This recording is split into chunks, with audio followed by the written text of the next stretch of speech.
ఆకాశవాణి నిజామాబాద్ కేంద్రం. మీరు వింటున్నారు ఆకాశవాణి నిజామాబాద్ కేంద్రం అందిస్తున్న కార్యక్రమాలు.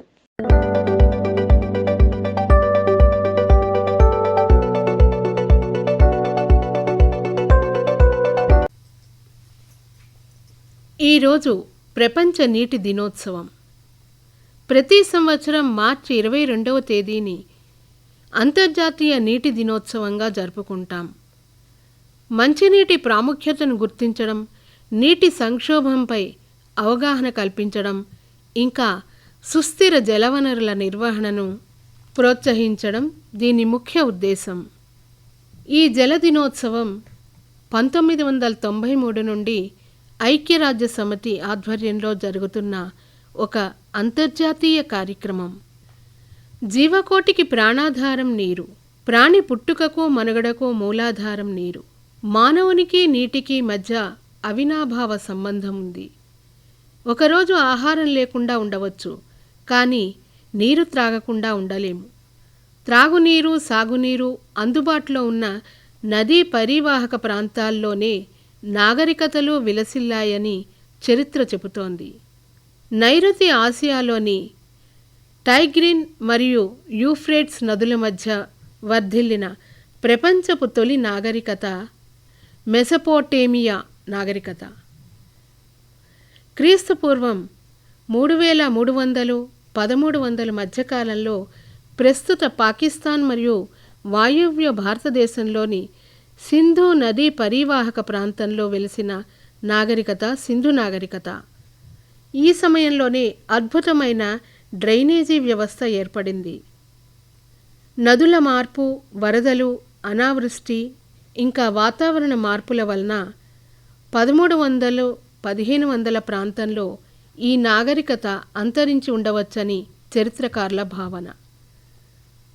ఉత్తర తూర్పు ఆఫ్రికాలోని నైలు నది ఒడ్డున ఈజిప్టు నాగరికత విలసిల్లింది. ఇలా నీరు మానవ జీవితానికి అత్యవసరమైన వనరు. మనిషి అభివృద్ధి చెందుతూ ఆధునికత సంతరించుకుంటున్న కొద్దీ నీటి ప్రాధాన్యత పెరుగుతూ వస్తోంది. ఒక్క మాటలో చెప్పాలంటే మానవాళి సర్వస్వము నీరే. నీరు లేనిదే జనజీవనం స్తంభించిపోతుంది.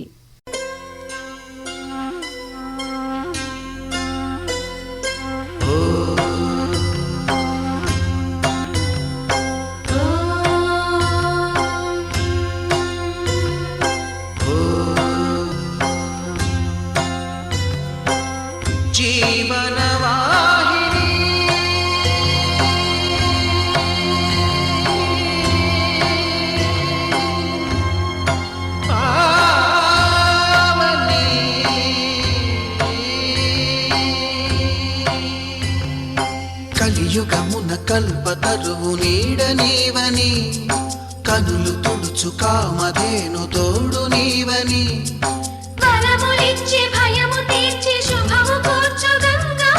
నిన్ను కొలిచిన చాలు నమ్మ సకల లోక పావని, భూమిని తడిపి దివిగా మలచి సుడులు తిరుగు శుభగాత్రి గంగోత్రి గంగోత్రి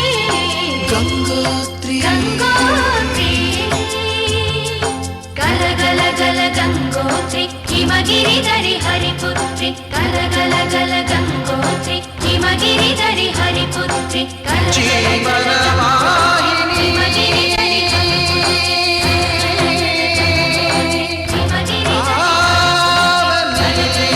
గంగోత్రి హిమగిరిధరి హరిపుత్రి.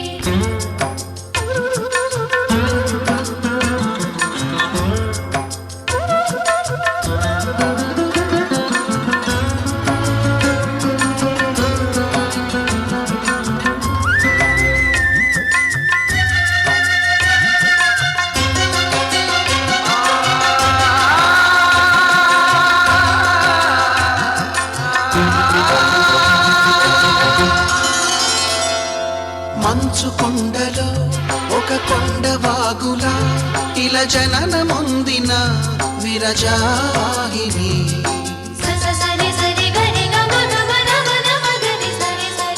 విష్ణు చరణమే తన పుట్టినిల్లుగా శివగిరికి చేరిన సురగంగ నీవని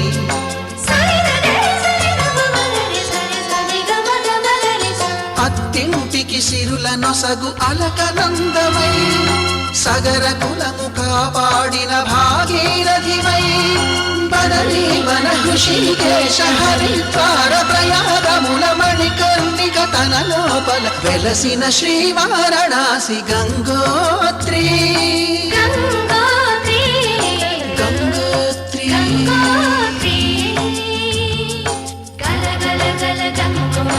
హిమగిరిధరి హరిపుత్రి గల గల గంగోత్రి హిమగిరిధరి హరిపుత్రి గల గల గంగోత్రి హిమగిరిధరి హరిపుత్రి గల గంగోత్రి హిమగిరిధరి హరిపుత్రి పసుపు కుంకుమతో పాలు పన్నీటితో శ్రీగంధపు ధారతో పంచామృతాలతో అంగాంగం తడుపుతూ దోషాలను కడుగుతూ గంగోత్రికి జరుపుతున్న అభ్యంగన స్నానం. అమ్మా గంగమ్మ కృష్ణమ్మకు చెప్పమ్మా కష్టం కలిగించొద్దని యమునకు చెప్పమ్మా సాయమునకు వెనకాడొద్దని గోదారికి కావేరికి ఏటికి సెలయేటికి కురిసేటి జడివానకి దూకే జలపాతానికి నీతో బుట్టులందరికీ చెప్పమ్మా మా గంగమ్మ జీవనదివిగా ఒక మోక్షనిధివిగా పండ్లు పూలు పసుపుల పారాణి రాణిగా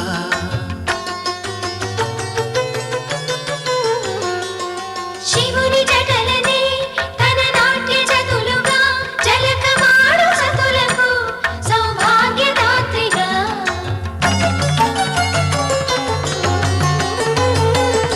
గండాలను పాపాలను కడిగివేయగా ముక్తి నదిని మూడు మునకలే చాలుగా జలది వెనతలకు పోసె జనని గంగా భవాని ఆమె అండ మంచుకొండ వాడని సిగ పూదండ గంగోత్రి గంగోత్రి గంగోత్రి గంగోత్రి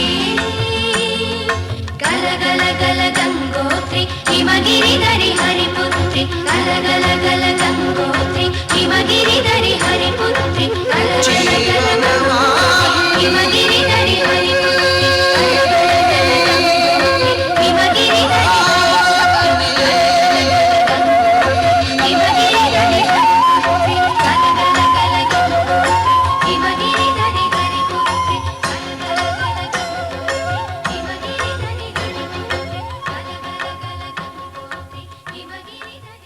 నీరు పునరావృతమయ్యే వనరు.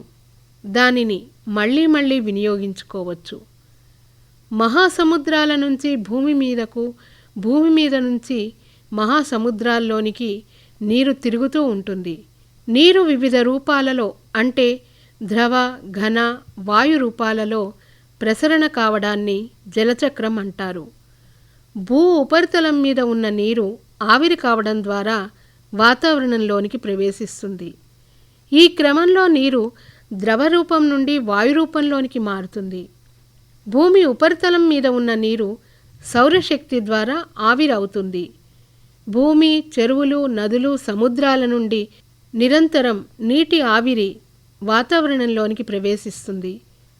మొక్కల నుండి కూడా నీరు వాతావరణంలోనికి ప్రవేశిస్తుంది. అందుకే చెట్లను నరకకూడదు, మొక్కల్ని పెంచండి అంటారు.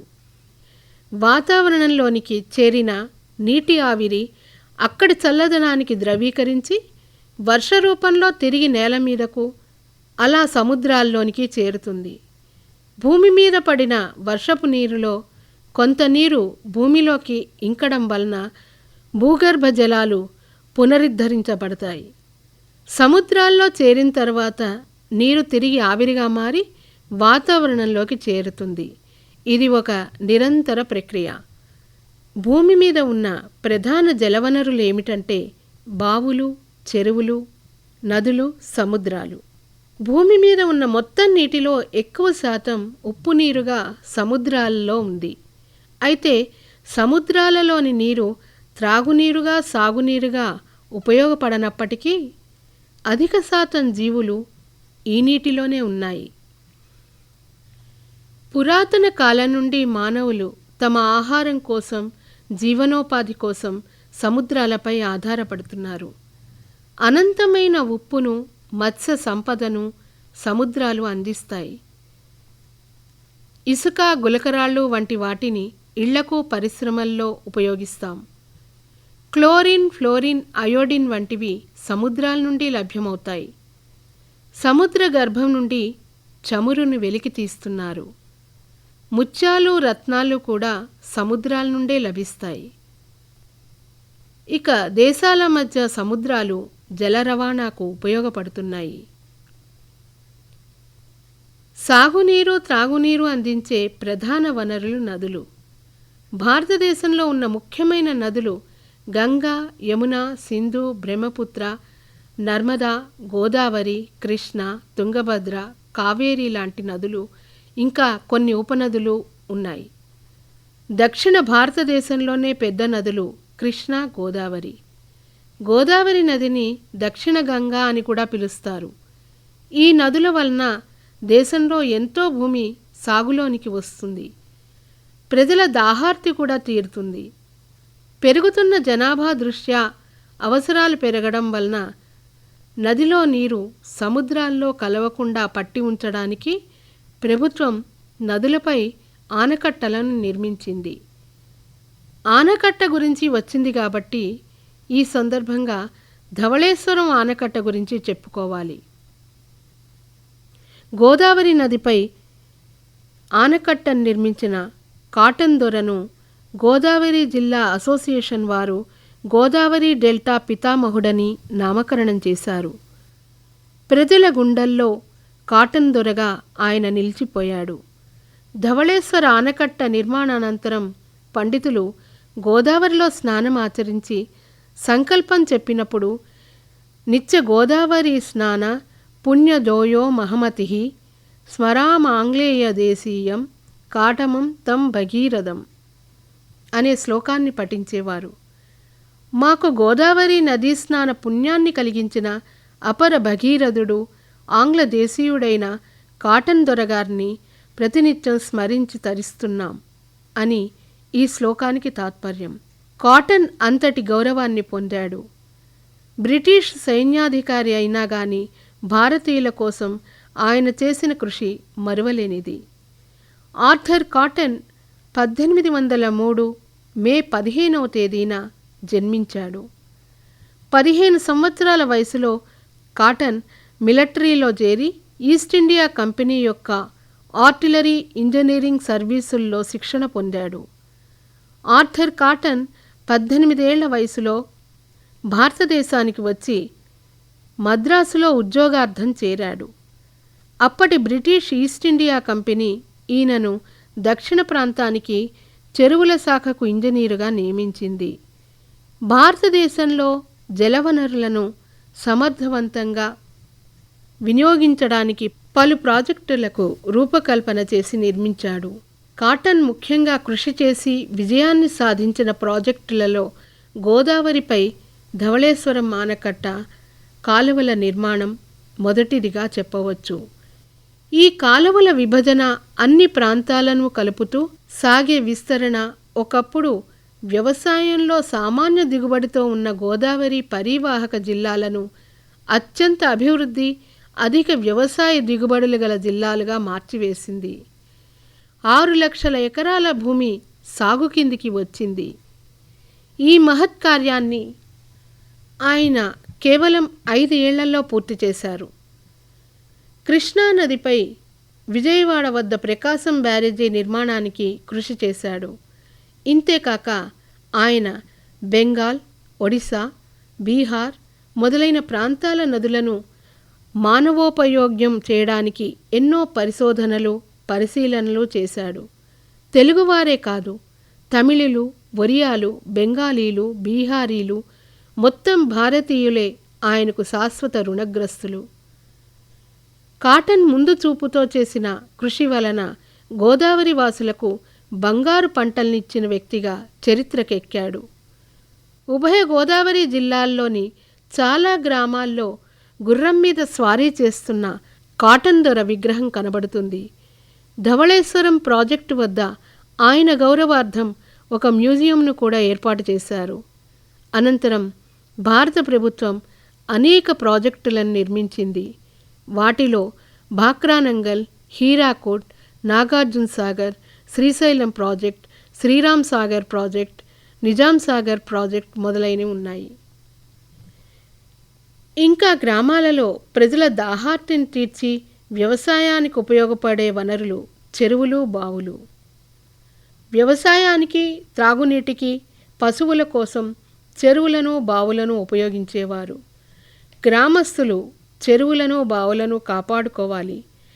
ఎప్పటికప్పుడు పూడికలు తీయించడం, గండ్లు పడితే బాగు చేయించడం ద్వారా వాటిని కాపాడుకోవచ్చు. బోరుబావులు వచ్చాక చెరువులను, బావులను నిర్లక్ష్యం చేస్తున్నారు. నేడు మనం ఎదుర్కొంటున్న అతిపెద్ద సమస్య భూమి లోపలికి నీరు ఇంకకపోవడం. భూమి లోపలికి నీరు ఇంకడం అనేది ఒక సహజ ప్రక్రియ. వర్షాల వల్ల కురిసిన నీరు, ఇంకా వానలు, కాలువలు, నదుల ద్వారా నీరు మెల్లగా భూమి పొరల గుండా ఇంకుతూ భూగర్భ జలంగా మారుతుంది.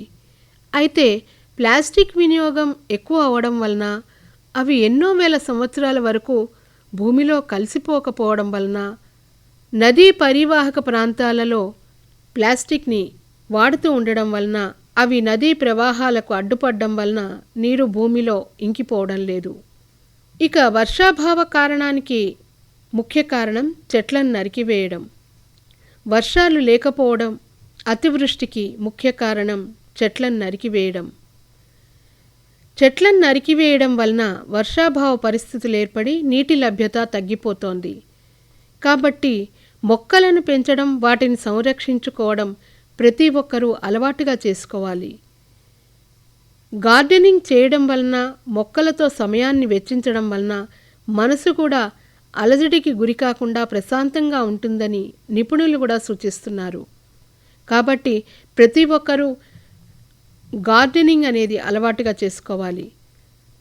భూగర్భ జలాలను పెంచడానికి, నీటి కొరతను తగ్గించడానికి మనకి ఉన్న మరో మంచి అవకాశం ఇంకుడు గుంత.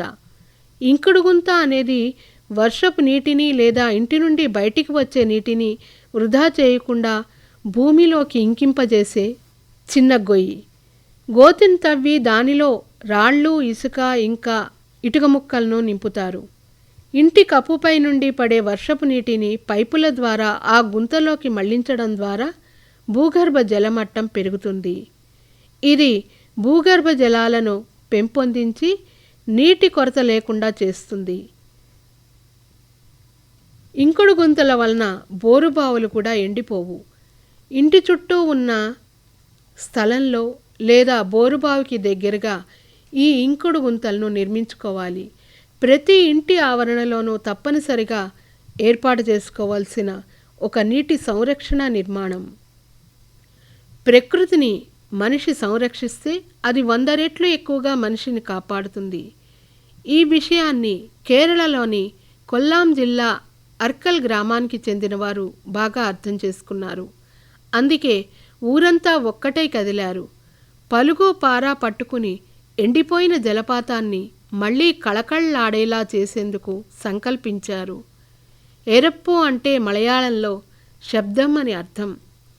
ఎవరో తరుముకు వస్తున్నట్లుగా ఉరుకుల పరుగుల మీద కొండల్లోంచి దూకే ఎరప్పు జలపాతం సవ్వడంటే అర్కల్ గ్రామీణులకి ఇష్టంతో కూడిన భయం కూడా. జలపాతానికి ఆనుకుని ఉండే 100 సంవత్సరాల నాటి మర్రి చెట్టు ఊడలు జనాన్ని భయభ్రాంతులకు గురిచేసేవి. పూర్వం విద్యుత్ సౌకర్యం కూడా లేకపోవడంతో క్రూరమృగాలు ఆ ప్రాంతం నుండి గ్రామంలోకి వచ్చేవట. దాంతో ఆ ఊరి వాళ్ళు అడవిలోకి వెళ్ళడానికే భయపడిపోయేవారు. ఆ ఛాయలకు కూడా వెళ్ళడమే మానేశారు. మెల్లిమెల్లిగా ఆ ప్రాంతం సంఘ విద్రోహ శక్తులకు అడ్డాగా మారింది. కానీ ఊరికి వచ్చిన బంధువులకు మాత్రం దూరం నుంచే ఆ జలపాతాన్ని చూపించేవారు ఆ గ్రామీణులు. ఆ నోటా ఈ నోటా ఇది రాష్ట్ర పర్యాటక శాఖ చెవిన పడడంతో అది సుందర పర్యాటక ప్రదేశంగా ప్రాచుర్యంలోకి వచ్చింది. గ్రామీణులు మాత్రం దాని సమీపంలోకి వెళ్లకున్నా దూరం నుండే ఆ జలపాత సవ్వడిని విని ఆనందిస్తూ ఉండేవారు. ఎన్నో దశాబ్దాలుగా వేసవిలో కూడా ఉరకలెత్తే ఆ జలపాతం ఉన్నట్టుండి ఒక్కసారిగా మూగబోయింది. ఆ జలపాతం ఎండిపోవడాన్ని చూసి గ్రామస్తులు తట్టుకోలేకపోయారు. తమ భయాన్ని పక్కన పెట్టి గ్రామస్తులంతా ఒక్కటై కదిలారు. ఎరప్పు జలపాతం దగ్గరున్న అందాలని తొలిసారిగా చూసి ఎంతో ముచ్చటపడ్డారు.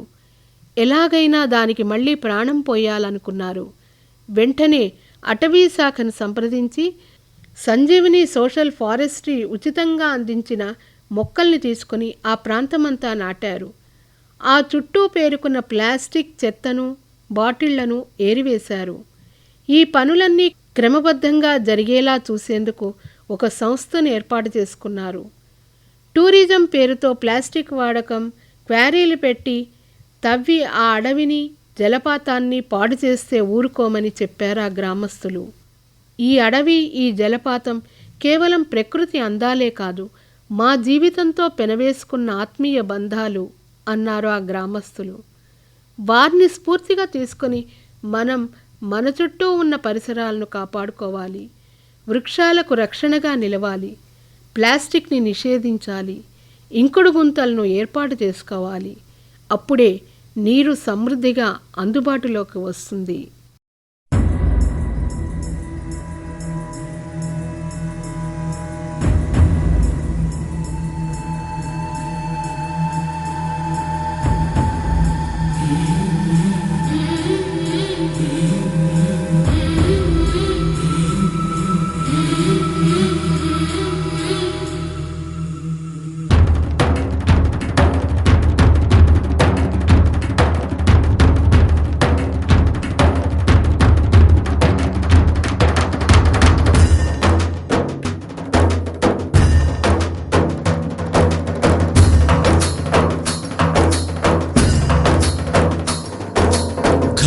ఘల్లుమని సిరిమూవల్లే చినుకే చేరగా, జల్లు జల్లుమని పులకింతల్లో పుడమే పాడగా. ఘల్లుమని సిరిమూవల్లే చినుకే చేరగా, జల్లు జల్లుమని పులకింతల్లో పుడమే పాడగా. హరివిల్లు ఎత్తి కరిమబ్బు వానవాడాలే వేయని, నిలువెల్ల మంచు వడగళ్ళు తాకి కడగళ్ళే తీరని. జడివాన జాడతో ఈ వేళ జన జీవితాలు చిగురించేలా, రాలసీమలో ఈ వేళ రతనాల ధారలే కురిసేలా.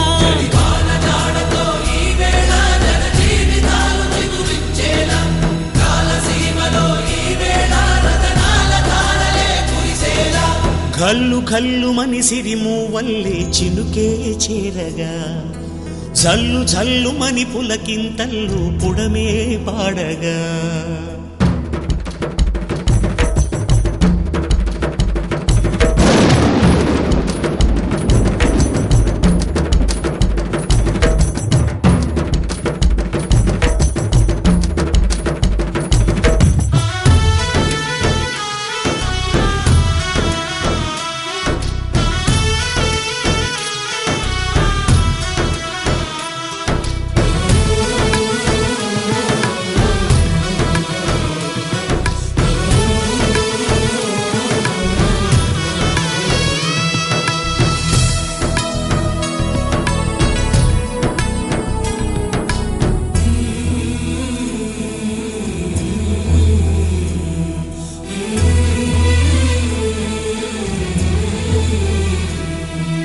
రాకాసులు ఇక లేరని ఆకాశానికి చెప్పని, ఈ రక్తాక్షర లేఖని ఇప్పుడే పంపని.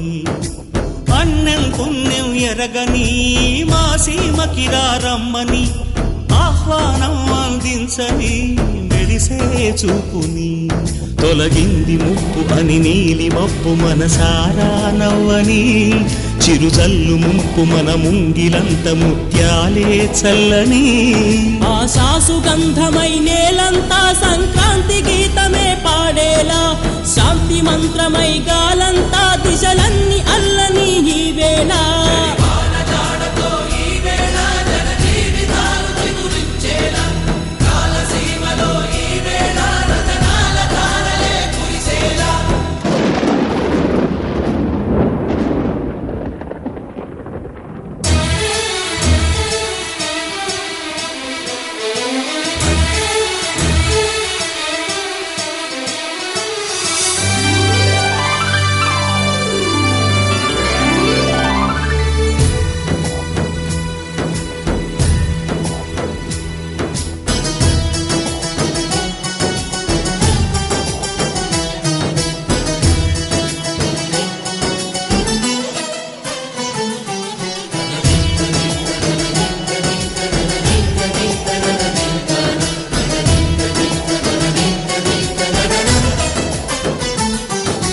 భూమిపై ఇంద్రుడు పిలిచెరా వరుణ వరదై పలకరా ఆకాశాన్ని ఇలా దించరా కురిసే వానగా మారని యాతన తీర్చగా మాతారాతలు మార్చగా ఈ జల యజ్ఞము సాక్షిగా తలనే వంచరా మహారాజు తానే సమిధల్లి మారి నిలువెల్లా వెలిగెరా భోగాన్ని విడిచి త్యాగాన్ని వలచి తాపసిగా నిలిచెరా జనక్షేమమే తన సంకల్పముగా తన ఊపిరి హోమజ్వాలలుగా స్వర్గాన్ని శాసించెనురా అమృతమును ఆహ్వానించెనురా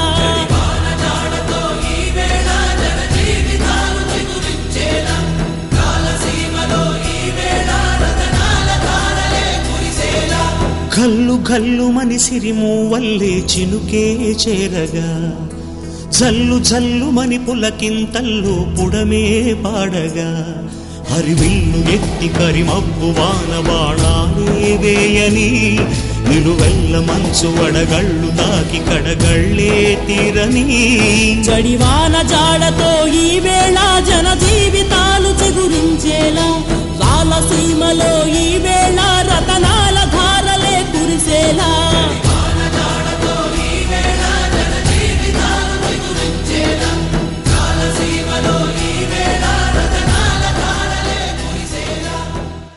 మన పెద్దలు ఒక మాట చెప్తారు, నీటిని పొదుపుగా వాడితే డబ్బు మన చేతిలో అంత బాగా నిలుస్తుందని. నీటిని పొదుపు చేయడం అంటే నీటిని జాగ్రత్తగా ఉపయోగించడం, ఇంకా వృధాను నివారించడం. నీటిని వృధా కానివ్వకుండా మన పరిధిలో మనం తీసుకునే కొన్ని జాగ్రత్తలు ఏంటంటే, ఉదయం లేస్తూనే బ్రష్ చేసుకోవడం మనందరికీ అలవాటు. పళ్ళు తోముకునేటప్పుడు నల్లాని నిరంతరం తెరిచి ఉంచకుండా అవసరమైనప్పుడు మాత్రమే ఉపయోగించండి. అలాగే మగవారు కూడా షేవింగ్ చేసుకునేటప్పుడు ట్యాప్ని అవసరమైనప్పుడే తిప్పాలి, లేనప్పుడు నీరు వృధా కాకుండా ట్యాప్ని కట్టేయాలి. స్నానం చేసేటప్పుడు చాలామంది షవర్ బాత్ చేస్తుంటారు, దానితో నీరు చాలా వృధా అవుతుంది. బకెట్ మగ్గు ఉపయోగించి స్నానం చేస్తే నీరు తక్కువగా వాడతాం. కూరగాయలు పండ్లు బియ్యం లాంటివి కడిగి ఆ నీటిని మొక్కలకు పోస్తే నీటిని పొదుపు చేసినట్లే. ముఖ్యంగా చాలామంది ఇళ్లల్లో మనకు కనిపించేది కుళాయిలు లీక్ అవ్వడం. చుక్క చుక్కనే కదా పడుతున్నాయి, అది అంతగా పట్టించుకోనక్కర్లేదని అనుకోకండి. ఆ చుక్క నీరే కొంతసేపటి తర్వాత చూస్తే బకెట్ నిండి ఉంటుంది. ఒకవేళ ఆ కొళాయి కింద బకెట్ లేకపోతే ఆ విషయం కూడా మన దృష్టికి రాదు. కాబట్టి వెంటనే ఆ ట్యాప్ని మార్చడం లాంటి చర్యలు తీసుకోండి. అలానే లీక్ అవుతున్న పైపులను వెంటనే రిపేర్ చేయించండి. చిన్న లీకేజ్ కూడా రోజుకు లీటర్ల నీటిని వృధా చేస్తుంది. వాహనాలను కడగడానికి పైపుకు బదులుగా బకెట్ వాడండి. మొక్కలకు ఉదయం లేదా సాయంత్రం వేళల్లో నీరు పెట్టండి. నీటిని పొదుపుగా వాడడం అంటే కేవలం ఆదా చేయడం మాత్రమే కాదు, పర్యావరణాన్ని కాపాడడం కూడా అని గుర్తుపెట్టుకోండి.